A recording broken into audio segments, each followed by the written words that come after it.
Como faço para emagrecer? Eu tenho muita dificuldade, já tentei de tudo. Então eu resolvi gravar esse vídeo para vocês falando sobre 10 passos importantes que, na minha visão especialista, acho importante para quem busca um emagrecimento saudável. Primeiro ponto importante é o que leva uma pessoa a engordar. Logicamente, o excesso de peso é uma condição multifatorial. Eu já mostrei esse slide inúmeras vezes em palestras minhas e vídeos, mostrando que existe sim uma tendência genética de excesso de peso associado a inúmeros fatores que fazem a pessoa engordar, como falta de exercício, alimentação inadequada, distúrbio dos hormônios, existem fatores psicológicos, de flora intestinal e até mesmo de medicamentos. Então, o primeiro ponto que eu queria falar com vocês é a respeito sobre déficit calórico. Não há dúvida que o mais importante para emagrecer é a alimentação. Não importa qual dieta que você faça, o mais importante é você fazer um déficit de energia. Ou seja, se você gasta 2.000 calorias, não adianta você consumir 2.000 calorias. Você não vai sair do lugar. Você sempre tem que fazer um déficit energético. Independente da dieta, se a dieta ela for baixa em carboidrato, baixa em gordura, paleolítica, mediterrânea, porém os estudos já mostraram que numa mesma dieta, com a mesma caloria, uma dieta mais baixa em carboidrato é que melhor responde, como esse estudo mostrou, principalmente nos primeiros 6 meses de tratamento.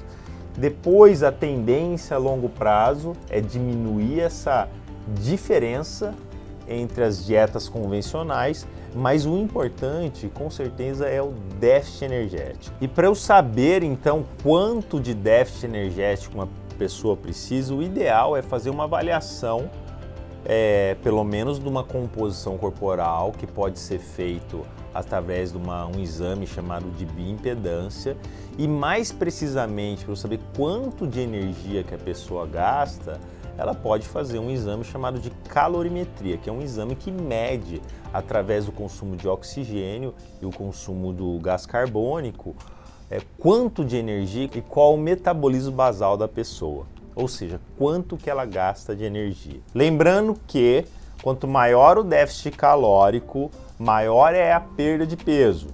Porém, também, quanto maior o déficit calórico, maior é a chance, a possibilidade de você também perder massa muscular, o que também acaba tendo uma influência no seu metabolismo. Então, o ideal é você fazer uma avaliação precisa e saber se você é uma pessoa que tem bastante músculo ou pouco músculo, assim podendo determinar o quanto de déficit calórico essa pessoa precisa para ter resultados, então, melhores e duradouros. Falando em déficit calórico, um dos grandes vilões com certeza são as bebidas alcoólicas, o que acaba impedindo que você tenha esse déficit de maneira significativa.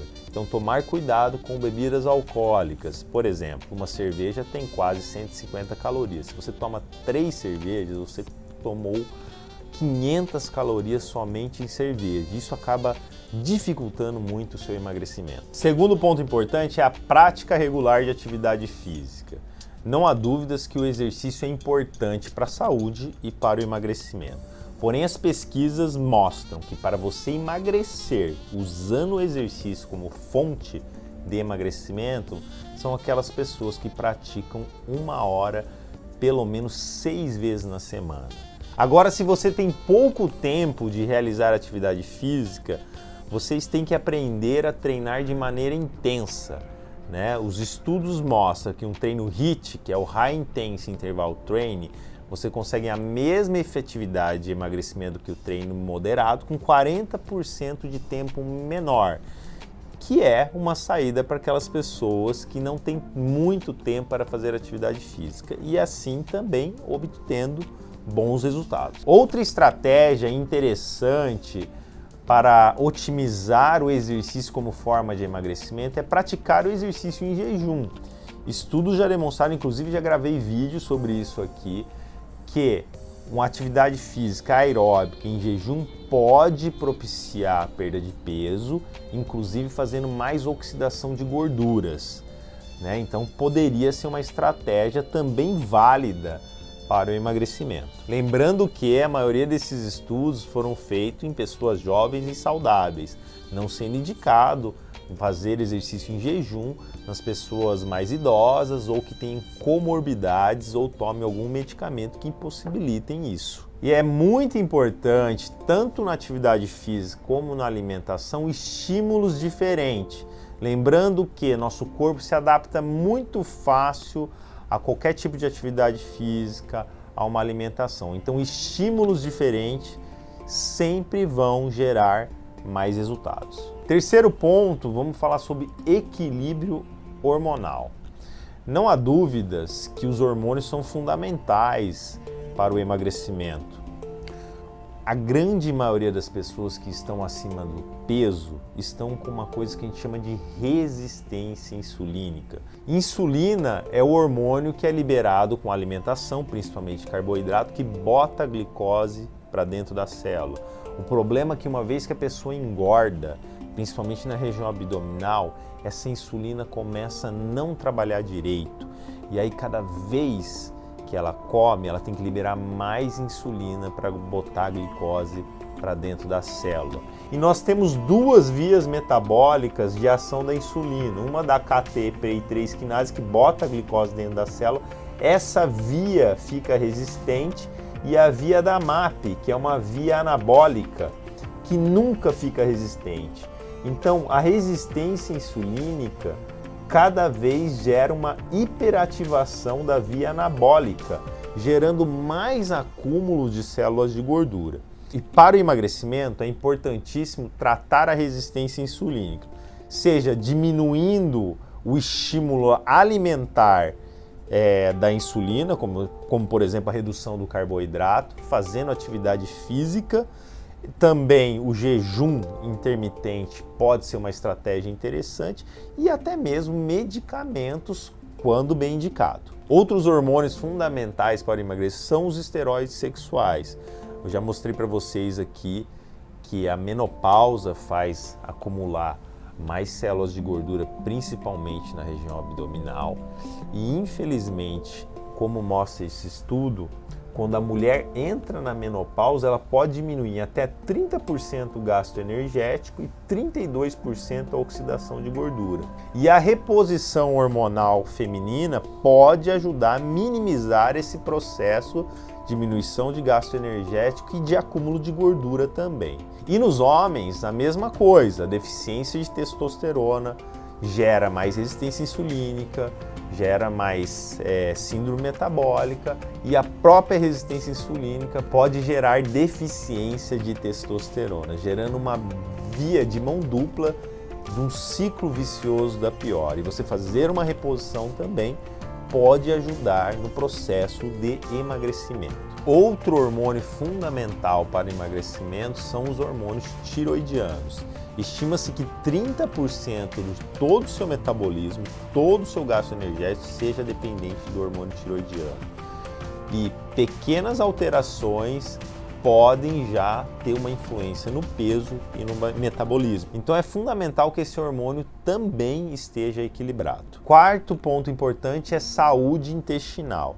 Já há alguns anos, estudos demonstram que a flora intestinal, a saúde intestinal está envolvida com o aumento de peso. O que acontece quando você tem um intestino que não está saudável? Você tem um aumento da permeabilidade intestinal e absorção de coisas indesejáveis, como por exemplo LPS, e isso vai gerar uma inflamação, resistência insulínica e maior acúmulo de célula de gordura, e também uma desregulação do apetite e da saciedade. Então, cuidar da saúde intestinal é fundamental para o emagrecimento. E a coisa mais importante para você cuidar do seu intestino é ter uma alimentação mais natural possível, consumindo muito vegetais, legumes e verduras. Pelo menos 6 a 9 porções por dia de vegetais, legumes e verduras e frutas. Aliás, esta é a regra número 1 de uma alimentação saudável. Logicamente que existem suplementos que também podem te ajudar a ter um intestino mais saudável, que vai desde enzimas digestivas, probióticos, aminoácidos como a glutamina, mas nada disso vai adiantar se você não tiver uma alimentação saudável. Quinto ponto é sono de qualidade.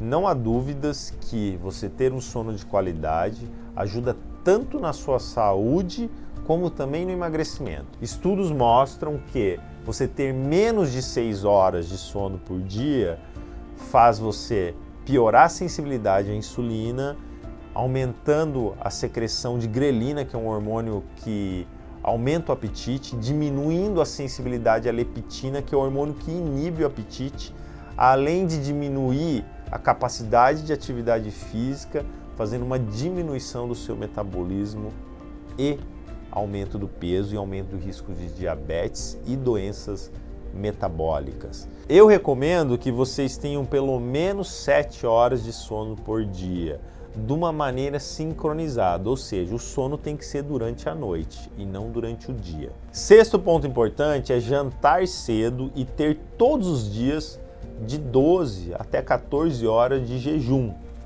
Eu já demonstrei para vocês no vídeo anterior que teve um estudo que comparou 2 grupos com a mesma dieta, com a mesma atividade física. A única diferença era o horário de jantar. Aqueles que jantavam cedo, por volta das 7 horas, em comparação com aqueles que jantavam tarde, por volta das 10h30, emagreciam mais, em torno de 30% a mais, com a mesma dieta e com a mesma recomendação de atividade física. Então, jantar cedo e, obviamente, não comer mais nada depois, respeitando aí um período de 12 horas de jejum.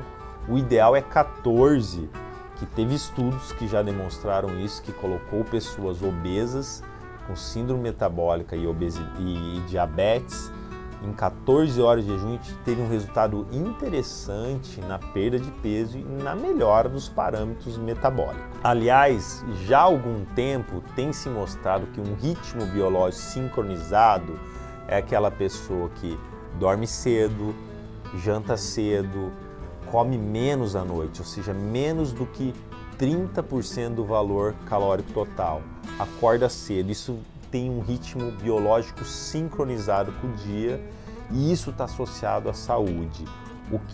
O inverso está associado a doenças metabólicas, inclusive obesidade. Sétimo ponto importante é controle da compulsão e do estresse. Muitas pessoas são viciadas em açúcar. Aliás, estudos já demonstraram que o açúcar pode ser mais viciante que a cocaína. Esse estudo comparou 5 parâmetros de vício e demonstrou que o açúcar empata em 3 parâmetros de vício com a cocaína e consegue ganhar em 2, ou seja, ela consegue ser mais viciante que uma droga, como por exemplo a cocaína. E muitas pessoas são compulsivas e viciadas em açúcar e precisam de ajuda para controlar esse vício. Essa ajuda pode ser desde medicamentosa, com suplemento, com terapia, com tratamentos específicos, porque é muito difícil uma pessoa conseguir emagrecer consumindo grandes quantidades de açúcar. Outra questão importante é o controle do estresse, que hoje em dia está muito frequente, que ele altera o eixo hipotálamo, hipófise adrenal, que faz também a busca por comfort foods, ou seja, alimentos que confortam, rico em carboidratos, que também podem prejudicar o emagrecimento. O 8º ponto importante é a respeito das toxinas ambientais. Talvez seja o mais difícil de se botar em prática no dia a dia. Nós sabemos que tem várias substâncias tóxicas que estão no nosso dia a dia, como plásticos, conservantes, agrotóxicos, metais pesados, que fazem disrupção do seu sistema hormonal, ajudando ao acúmulo de células de gordura. E para você evitar isso, você tem que ter uma vida limpa, uma vida saudável, uma vida natural, com menos industrializados, comendo comida o mais natural possível e se preocupando com o uso desses cosméticos, desses plásticos, desses enlatados. Ou seja, Não é uma tarefa muito fácil, mas eu recomendo que vocês comecem a prestar mais atenção nisso, porque isso, além de ser importante, não só por emagrecimento, é importante para a saúde. Nono ponto importante é de medicamentos. Chequem os medicamentos que vocês estão usando. Existem vários medicamentos do uso comum do dia a dia que podem prejudicar o emagrecimento. Nós podemos citar alguns anticonvulsivantes, alguns antihipertensivos, alguns remédios para ajudar no sono, alguns remédios para ansiedade, até mesmo para alergia. E não estou falando para vocês pararem nenhum tratamento médico, pelo amor de Deus, mas sim para conversar com o seu médico, para saber se esse medicamento que você usa pode estar contribuindo para uma dificuldade maior de emagrecimento. 10º ponto importante é eliminar o efeito sanfona. Estudos já demonstraram que toda vez que você emagrece, o seu metabolismo cai. Se você tem um emagrecimento importante, de mais de 10% do seu peso corporal, vai ter uma queda no metabolismo. Isso é um efeito fisiológico do seu corpo. E toda vez que você reengorda, esse metabolismo ele não volta ao patamar anterior, ele vai voltar um pouco abaixo, parece ser um mecanismo de proteção fisiológica do nosso corpo. Nós temos que lembrar que nossa genética é de sobrevivência. Nós somos os genes com maior capacidade de poupar energia numa eventual falta de comida. Ou seja, o nosso corpo não quer que você perca o seu estoque de gordura, que é a sua reserva numa eventual falta de energia. Então, se você vive no efeito sanfona, cada vez mais vai ficar mais difícil para você emagrecer, porque toda vez que você emagrece e volta a engordar, o seu metabolismo vai ficar pior. Então, daqui para frente, tente o máximo possível manter o peso. Mas estudos demonstram que essas alterações metabólicas que fazem você gastar menos energia, ou seja, baixando o seu metabolismo para engordar, e também essas alterações para você aumentar o consumo de energia, o que acontece quando você emagrece, vão persistir por em torno de 2 anos. Ou seja, depois desse período, se você conseguir manter o seu peso perdido por 2 anos, você vai ter mais facilidade para se manter no peso. Então é isso, pessoal. Os 10 passos que eu acho importante para você ter um emagrecimento saudável e sustentável é 1. Déficit calórico, independente da dieta que você fizer. 2. Atividade física, no mínimo 1 hora, 6 vezes na semana. 3. Cuide dos seus hormônios, né? Equilíbrio hormonal é fundamental. 4. Cuide do seu intestino comendo pelo menos 6 a 9 porções de vegetais, legumes e verduras. 5. Sono de qualidade. Ter pelo menos 7 horas de sono todos os dias e durante a noite. 6. O jantar cedo. Jantar cedo e tentar manter de 12 a 14 horas de jejum todos os dias. 7. Controle da compulsão alimentar e do estresse. 8. Tenha uma vida mais limpa, livre das toxinas, o mais natural possível, evitando os industrializados, enlatados, empacotados. 9. Cheque os medicamentos que pode ser que tenha algum que te prejudica. 10. Acabe de vez com o efeito sanfona, senão cada vez vai ficar mais difícil para o emagrecimento. Até a próxima e muito obrigado.